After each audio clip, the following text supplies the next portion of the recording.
साथियों, आपका हृदय से स्वागत, हृदय से अभिनंदन, हृदय से वंदन।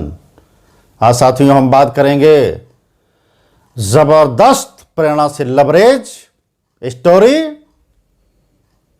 एक मूर्तिकार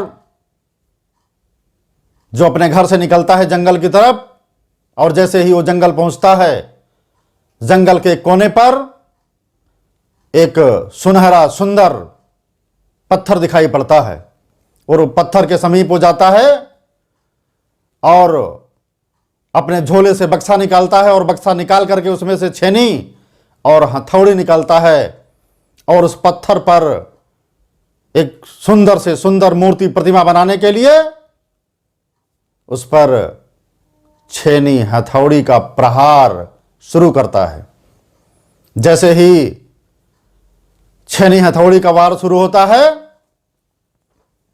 पत्थर कहता है, मुझे छोड़ दो, मुझे काटो मत, मुझ में इतनी सहन शक्ति नहीं है, मेरे बहुत दर्द हो रहा है, घोर दर्द हो रहा है, घनघोर दर्द हो रहा है, मैं इस दर्द को नहीं सहन कर पाऊंगा। मेरा अपना जीवन है, मेरी अपनी जिंदगी है, मुझे ऐसे ही छोड़ दो।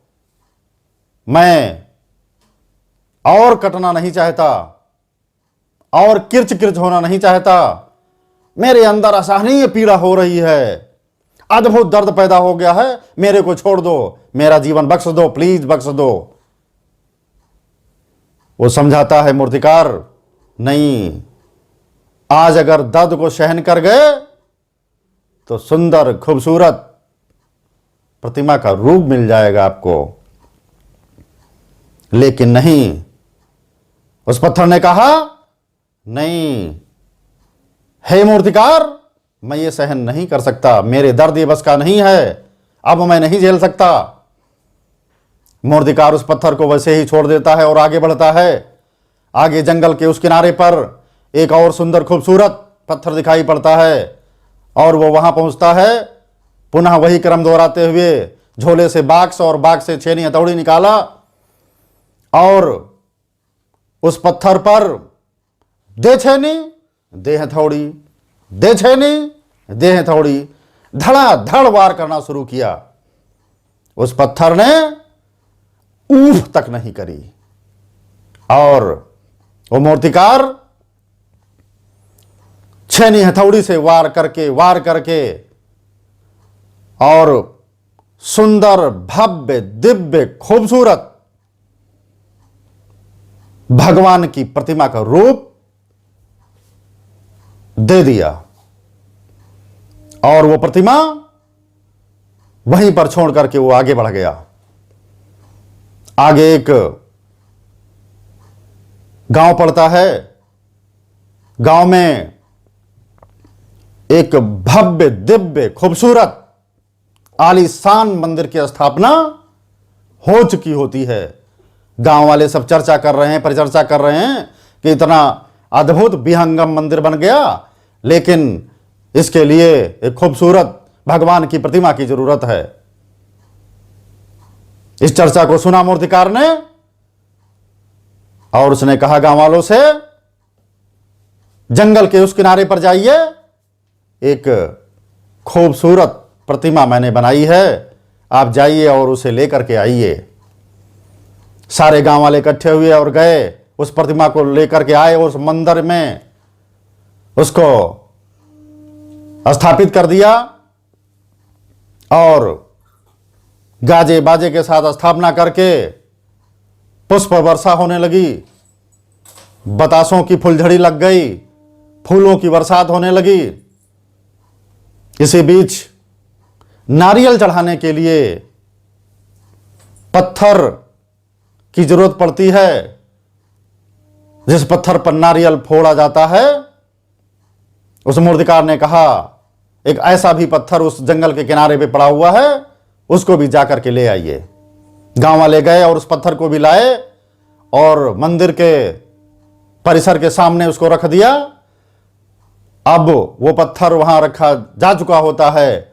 जो भी आता है दर्शन करने, उस पत्थर पर नारियल पटक के फोड़ता है, नारियल पटक के फोड़ता है। अब ये दो पत्थर अपनी अपनी जगह ले चुके हैं, एक मूर्ति का और एक नारियल फोड़ने वाला पत्थर। एक दिन भरी दोपहरी को दोनों आपस में चर्चा करते हैं, वार्ता करते हैं, बात करते हैं कि अरे भाई, आपकी जिंदगी क्या खूबसूरत है, कितने फूल, बतासे, दूध आप पर चढ़ते हैं, क्या जिंदगी है। और क्या मेरी जिंदगी है, लोग आते हैं और नारियल पटक के मारते हैं, पटक के फोड़ते हैं। पहले वाले पत्थर ने कहा कि भाई, उस समय इतने गंभीर दर्द को मैं झेल गया, आज मैं प्रतिमा बन गया, खूबसूरत मूर्ति बन गया, और आपने उस समय उस पीड़ा को, उस दर्द को आप झेल नहीं पाए, इसलिए आज आप हमारे प्रतिमा के सामने ऐसे पत्थर के रूप में हैं जिस पे लोग आकर के नारियल पटकते हैं। इसलिए आप जहां भी हैं, जैसे भी हैं, जिस हालात में हैं, जहां भी काम कर रहे हैं, वहां पर आपको पीड़ा हो सकती है, कठिन परिस्थिति सामने आ सकती है, लेकिन उससे आपको कदापि कदापि विचलित नहीं होना है और परिश्रम करते हुए आगे बढ़ना है, निरंतरता के साथ में आगे बढ़ना है। यानी कि विपरीत से विपरीत हालात में भी आपको पीड़ा सहन करके जीवन को सुंदर बनाना ही होगा साथियों। बहुत बहुत धन्यवाद, बहुत बहुत आभार। आपको ये हमारा वीडियो अच्छा लगता है, आप इसे प्लीज शेयर, लाइक, सब्सक्राइब करना कतई ना भूलें। थैंक्स।